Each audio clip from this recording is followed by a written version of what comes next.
It has been quite some time since we last time did a build here on the channel, and for today I got a special bag for us. This is, oh no, this is the new type of like American way of measuring PC cases. This is the Intertech, yeah, maybe I won't do that. This is the Intertech IM2, the successor of the IM1. Who would have thought that? But it's cool. It's really cool. It's a lot better than the last one. And before I finish up the review, I wanted to do a quick build here on video and see how it goes. Now, for today, I got a lot of components, which are all around me here. So we are going AMD today, and this is a 7950X3D, a brand new that AMD sent over. Thank you for that. And it's very special because right after this video I'm pulling it out again and it's going into our AMD CPU cooler testing station. So we are about to test our coolers also on AMD for the cooler review videos, and this is the CPU that we got for that. So I'm very excited about that, but that's for tomorrow. Today is the build, and even though this is a micro ATX case, I decided to go ITX, not because I think the form factor is better, but because I don't have any like MATX motherboards that are recent in any way. You rarely use them. So I got a bunch of ATX ones, but like zero MATX. Anyway, because we are small, I'm also going to use a small PSU, and in the review I'm going to say a lot about PSU placement in here, and I still believe like SFX PSUs are the king inside of this thing. Otherwise you will lose so much space to the PSU and the cables, and it's just, SFX is a lot better. Then for the motherboard we are going with an ASRock B650E PG-ITX. It has been quite a long time since I used that one, but it's kind of beautiful. I just need to rip out that M.2 SSD cooler, otherwise that thing is just so freaking loud. It's obnoxious. And of course the AMD, no, the SSD that I marked with AMD 7000 NVIDIA, so that I know that the Windows that is on here was used with those two components, so I don't have to reinstall Windows every goddamn time just to take some temperature measurement. And then of course the biggest, fattest GPU that I can fit in here, and actually I can fit my 4090. I compare that to the old version. This is the biggest GPU that I got, and this is like a very freaking small case, so that's going to be fun. But for the cooling, that's going to be kinda complicated. Oh yeah, and a bunch of Vengeance DDR5 RAM, which are 6600. Cool, why not? For the cooling, it's going to be complicated because I don't know what will fit. So I wanted to do this whole thing very like Iceberg Thermal style. And I got the 360 AIO, which is very, very good, and I got the 240 AIO, which is still very good. And I got a bunch of Iceberg Thermal iScale Lightning fans, which are essentially the same fans that are on the AIOs here. And I am unsure if the 360 AIO fits. I believe it will not. But if it will, we will do the 360 in push-pull. If it doesn't, we will do the 240 in push-pull, and I will steal the other fans from the 360 to just distribute them across the case. But I'm like really unsure if this will work. I think it won't, but we'll see mid-build. The good thing about this is the mounting is the same, so if I decide to switch up like mid-video, I can still do, and I don't need to rip half of the stuff apart. So at least we got that. So okay, I guess let's get started. This is definitely out of the box. This is exactly how Samsung is sending out their SSDs nowadays, I guarantee. Oh yeah, that brand new CPU. Oh, I love that. Team Red. And I'm really glad, and I'm like really thankful that I now have like an X3D CPU, because my X3Ds, the alt that I got for the reviews, I needed to send back or to the next reviewer. So I'm really happy that I now got one in house that can stay here, but it will be trapped forever in that benchmarking station. And we have that rule that once it goes in there, it never comes out until it dies. So yeah, I'm happy that I have one, and I'm not happy that I have it for that exact purpose. At least the CPU cooler reviews will be better now. Oh yeah, and again I have an what is that, Gigabyte AURORA like cover plastic plate here on an ASRock motherboard, and I'm wondering why ASRock doesn't send so much stuff anymore. Ta-da! Now when we got a minute, I just wanted to address one thing very quick. In some video, I don't even remember which one it was, somebody asked if we changed something about the sound setup here on the channel, and why the room now suddenly sounds very echoey. And the thing is, yes, we did change something, but it wasn't like a choice or anything. So what happened was I always had that lavalier mic here underneath my chin, and everything was fine, everything was great until it wasn't. So one morning I recorded like 6 videos, and then I went to my editing PC and I started editing them, just to realize that all my recordings are crap. And like, I remembered then how it was when I was young and I was like the destroyer of headphones with like the regular aux cable being in my pocket, or having the headphones and then the cable going down here and then the aux cable sticking out of my pocket. And I destroyed like 1 or 2 headphones per month. I was really great at breaking headphones. So yeah. Is there no manual? Oh, did I lose again the manual? But the 360 has it. Great. Oh yeah, it takes just the regular like, oh yeah. And this, and I need to find the brackets that go onto here. Damn it. Where are these goddamn brackets? Yeah, let's steal them off this motherboard. Nobody will ever know. Nobody will know. Nobody will ever know. So yeah, that's what happened. I recorded a bunch of videos. All of them were scrapped.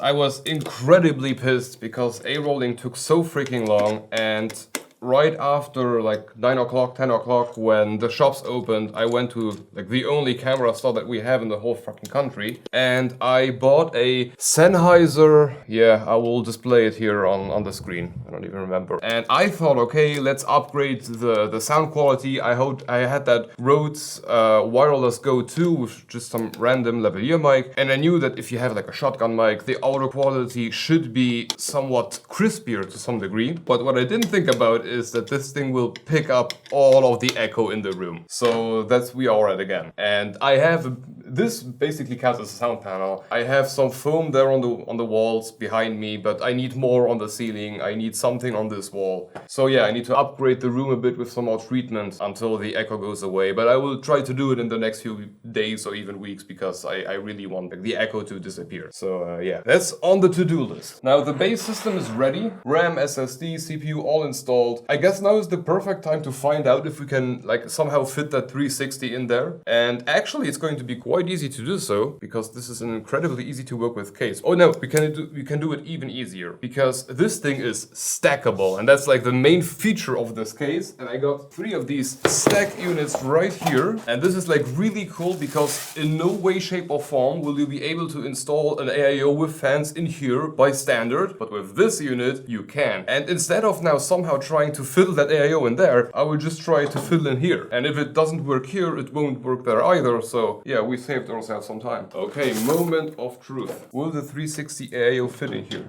Oh, it's not a lot that is missing. Come on. And 240 in push-pull it is. Ah, it would have been so cool to have it like in 360 push-pull. Oh, damn it. But yeah, that's how it is. Now I just need to decide if I want the cables on which side I want them. Yeah, like here. So I want to be pulling through the radiator like this. And this whole thing now goes in there. Great. No, this is the wrong way. This is the back side, like this. Which means that my math right here, so these need to be turned around this way. And this goes onto here like this.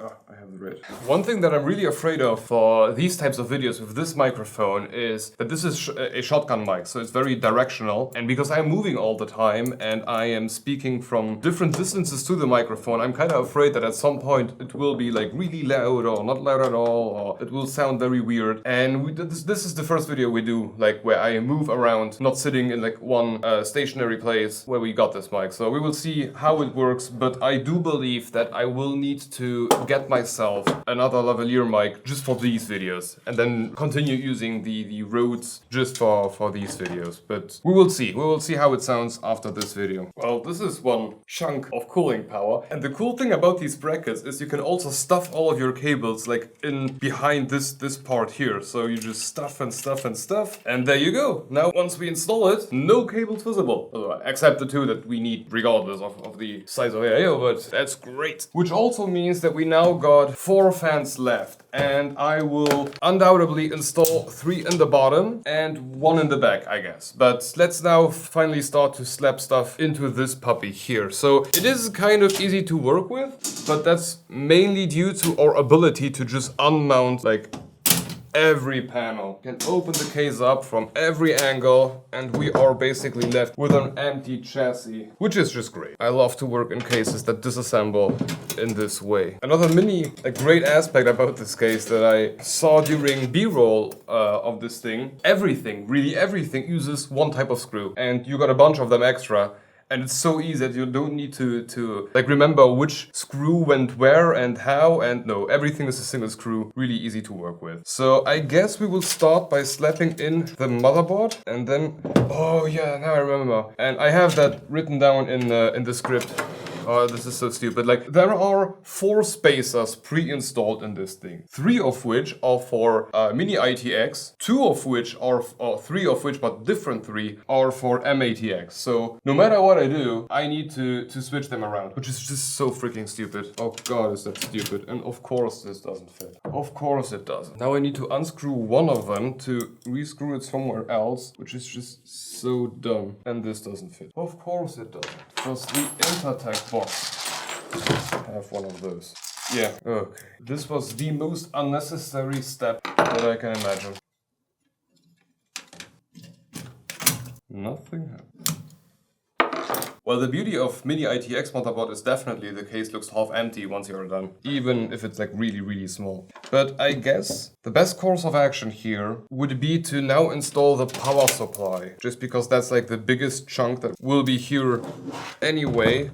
And that way I can already work my way around the cables. Yeah, I guess that's what we'll do. I will just connect these cables here so that I don't have to do it later on. USB 3, 3.2, HD audio, and front panel. Done. Now let's just strap all of this somewhere.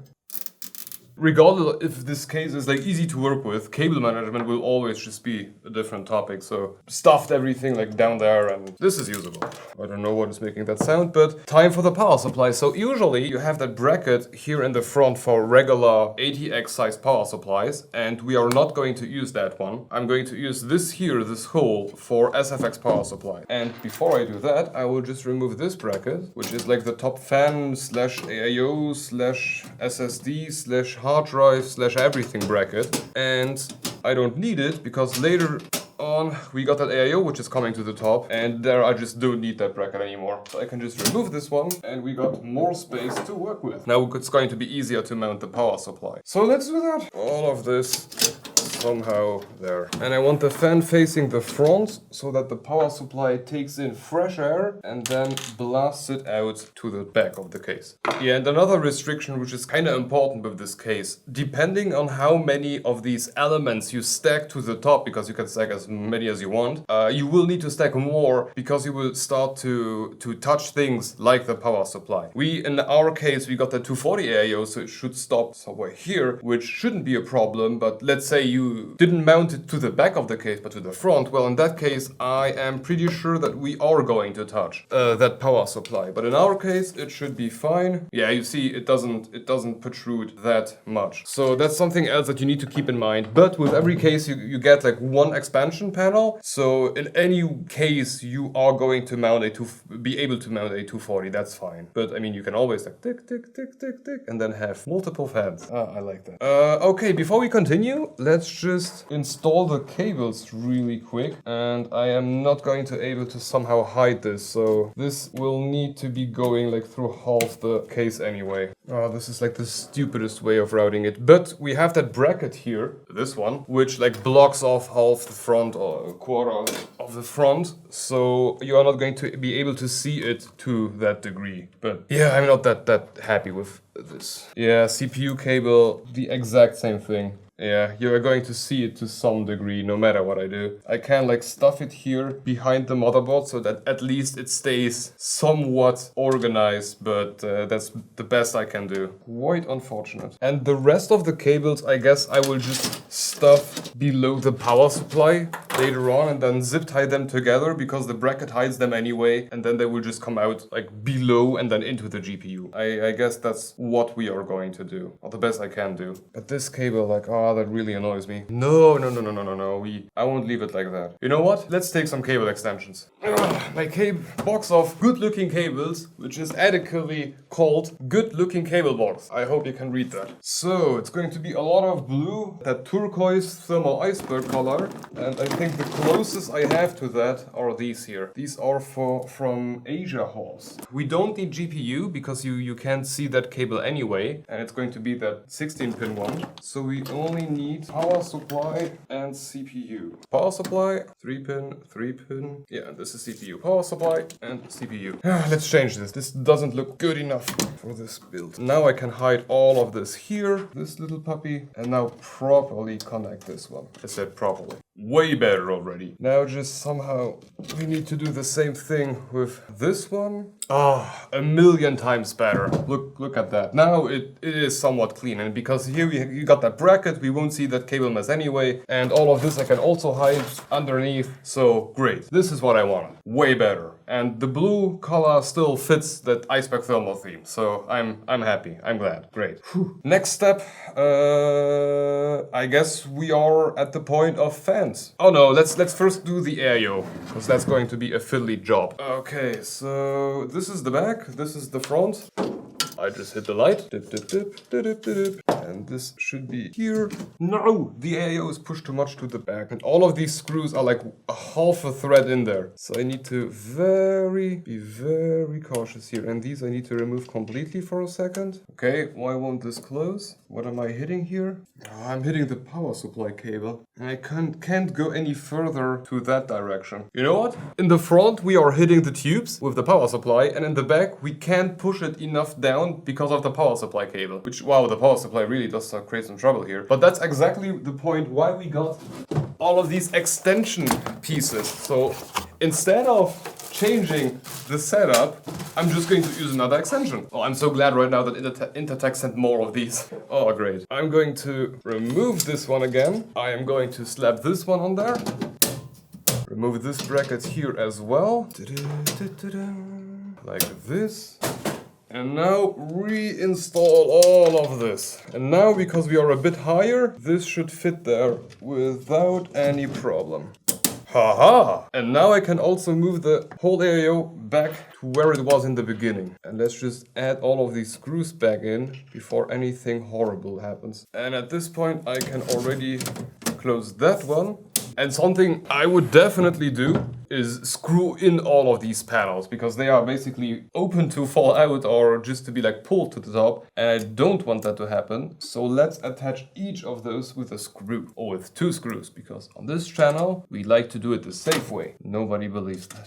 Whew. And now you can't basically see anything of that top AIO. It's completely hidden. Oh, that does look kind of cool. That's like really cool. I love that look. But let's now add the AIO, which you are definitely not going to be able to see. Then add some of that random thermal paste that I had just lying around. And ta-da!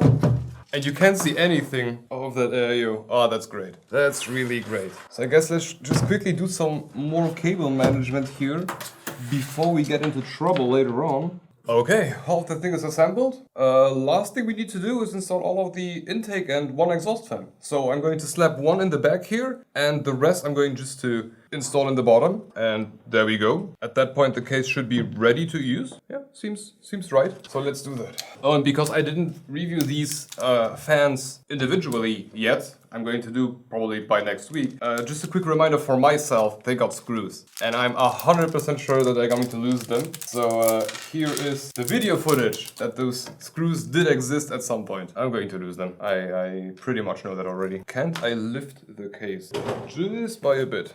Exactly like that. That way I can already put all of these here through.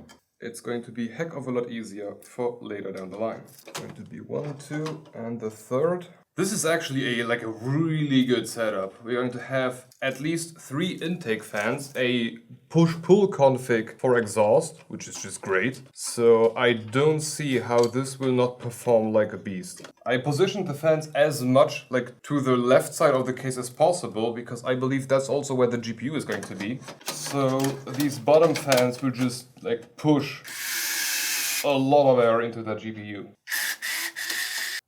And at this point, let's just install the feed because I'm scratching my table all the goddamn time. Do this and yeah, now I can stop scratching my goddamn table. Okay, now I could also remove that GPU anti-sag bracket there and then just install a fan in the front. In that case, we would have like frontal intake. But I guess the 3 from the bottom are plenty. I think I will overdo it if I go with 4 intake. In theory, we got 4 fans that are pulling air out in the top, but in reality, it's not 4.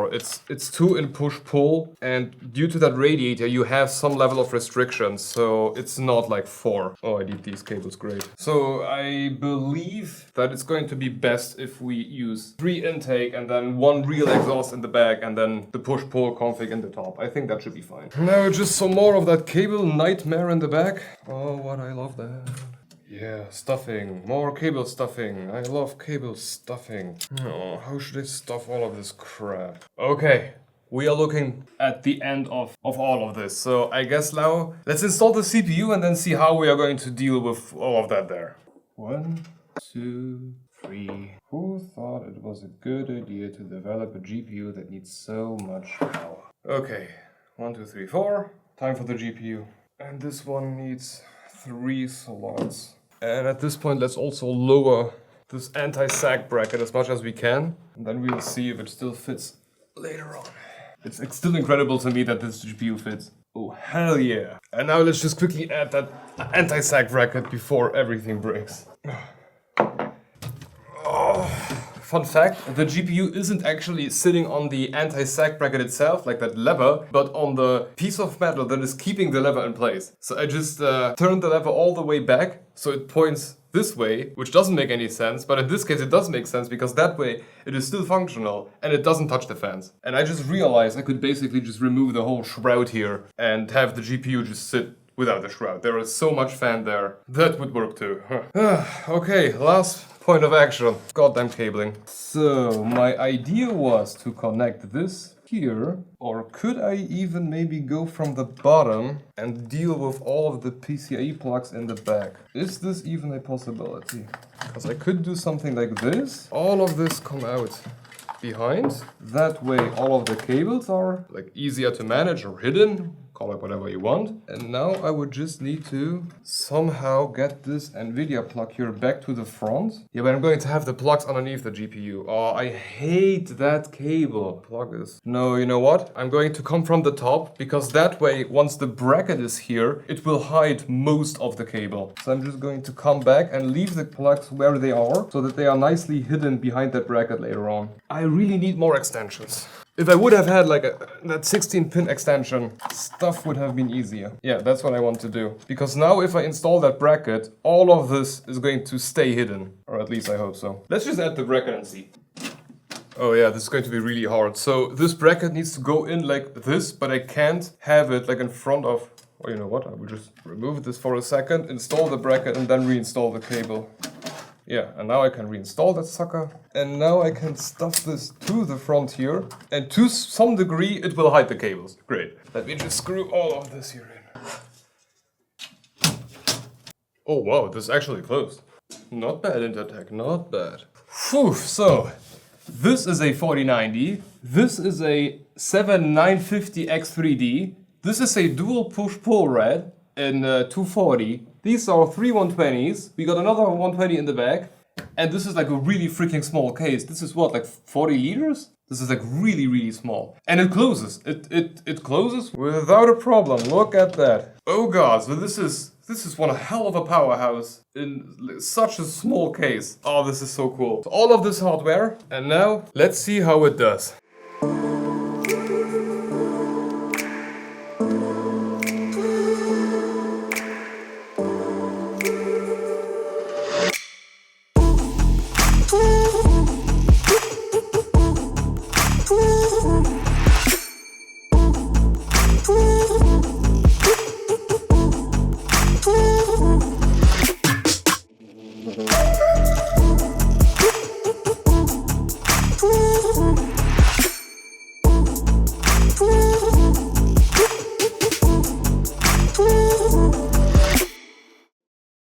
this turned out a lot better than I expected. First off, it looks freaking amazing. I love the look, and I love the fact that you can like see, I don't think you can see everything in camera, but I can see all of the blue light just shining through, and that looks fantastic. Oh, I love that. I can even read the logo from like Iceberg Thermal. That's fantastic. But we benchmarked the crap out of this. Not necessarily performance. I don't think anybody cares anymore. It's a 7950X 3D with a 4090. It's like the one of the best options for gaming that you can somehow do. But I tested the temperatures, and of course I forgot in the first instance to install that 3D Vcache driver, so everything was very weird, and then we installed it and then reran everything and it was fine that time. So when hitting the GPU and the CPU at the same time using Firmark at 4K and that CPU burner tool that is built into Firmark, we reached a max temperature of 78 degrees C on the package, on the whole package, which is just a joke. It's like 10 degrees below like TJ Maxx. So amazing. For the GPU, however, it did all kinds of weird stuff. While I was also benchmarking the CPU, it was jumping from like 200 to 300 watts all the time, up and down, and it just didn't make any sense. So I stopped the CPU benchmark, and then it just jumped to 400, and it was running straight at 400, 415, 16, something like that. In any case, the GPU never went above 67 degrees C, so amazing temperatures, and I'm especially astonished by the CPU. I know that the 7950X 3D has like a ridiculously low TDP. It's compared to like a 4900K, and yeah, sure, but I built a system which is like one of the best gaming systems you can have right now, and I can't get it to thermal throttle. So I guess an amazing job, and that push-pull config in the top just worked flawlessly. Oh, I love this. This thing is amazing. So much performance. Like as a rig, as a gaming rig, this is just incredibly capable. While having like a very small footprint. It's running right now. It's not benchmarking, it's just idling, but it's like really, really quiet. Oh, and I didn't change anything in BIOS. I just had like XMP, or the translation of XMP enabled, and everything else to auto. I can't hear it. I can hear the fans, the P12s, inside my lights, but I can't hear the system. Amazing. As a setup, amazing. But we can make it better because, where is it? Iceberg Thermal also sent over another package back when they sent over the fans. They are now doing can coolers, which I get it, it's a cooling company. So let's just have a quick look at it. Ooh, I guess cables. Okay. And this is like a mini mouse pad for our new can cooler here. And what do we have here? I guess a power brick. Oh, great, a power brick with like the US standard. Yeah, that I can throw that away. But this thing is also running over regular USB-C, so let's just connect it to USB-C. Okay, I guess the USB-C port of my motherboard doesn't have enough juice. Well, this is pushing 3 amps, so it's not like crazy. Okay, one from Anker. Let's see if this can do. Okay, the Anker one pushes 2.4. I think my cooler is broken. Or does it need to have like a can in there? Because I brought a can. I'm like out of ideas right now. Somewhere a start button that I'm not aware of. It couldn't be like brick proprietary. No, it's just 5 volts. Regular USB-C, what the hell?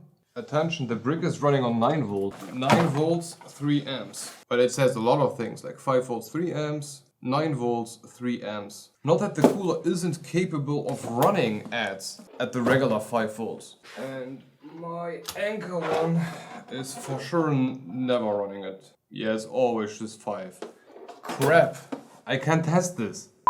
Oh, I completely forgot that we got that USB PD or power delivery standard, and I did remember that my old MacBook Pro from 2016 did have a brick that can output 9 volts or that PD standard. So this should work. I really hope it does. Please work, please work. Aha! And of course we got RGB.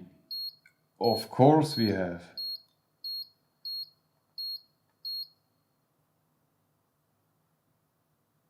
Perfect! And in the meantime, I also wanted to replace that Coca-Cola can, which is way too thin to fit in here, with the only can that I found in the shop that was like this thickness. Like apparently the whole country tries to replace this form factor with this form factor. I don't know why, but this is Guarana Antarctica from Brazil. Antarctica and Brazil. That's kind of far away. According to the manual, or to what they have written on the box, you got different color options or colorations of this top panel here, which indicate how cold or how hot the whole thing is. And red orangey is above 20, then we got yellow with 15 to 20, green with 10 to 15, and then everything which is blue is just below 10, which is where we want it to get. And oh no, you can feel it. If you stick your hand and you can feel that thing gets cold, like really cold. What can I measure on this can? Wow, the can is hot. The top side is 24.7 right now. And I'm not so sure if I can even measure it using something like this. I don't know if this can measure like aluminum, which is very reflective. I don't know, but 24.8. Well, it does partially touch the borders. Partially. Well, at least a lot more than the thin Coca-Cola can. Well, then I guess at this point we need to wait a long time. It was just green like a minute ago. I started the camera, it was green. Why is it orange again? Probably because of this. So first off, measuring the can with this tool does like nothing. It tells me 23.6, 23.1, and it's like definitely not 23 degrees. This thing is like cold. So this doesn't work at all. And I just saw that the light went green, which would mean like between 15 and 20. Anyway, the thing works. It works perfectly fine. The can is very, very cold. Not like ice cold. I think that will take another 20 minutes. And yeah, it's kind of slow. It takes a long time to like get the temperature down. But I mean, if you have it on your desk, I see that as like a setup addition. A small little gimmick that you have on the desk just to keep your drinks cool. I get that. The one thing that I don't quite get is, why is the fan so loud? Like, this is louder than the PC. I kid you not, the PC is less annoying to me than the small fan that is in here. So if they ever do an upgrade, get a better fan. And I don't know if I should drink this. Guarana. No idea. But okay, I think this should be it for today and this like half-baked setup that we built here. Now we are only missing a monitor, keyboard and mouse, and then we can actually do something. But at least we have a cold drink. But okay, I think for today this is going to be it. I hope you enjoyed it, and I hope to see you on the next one. Bye bye.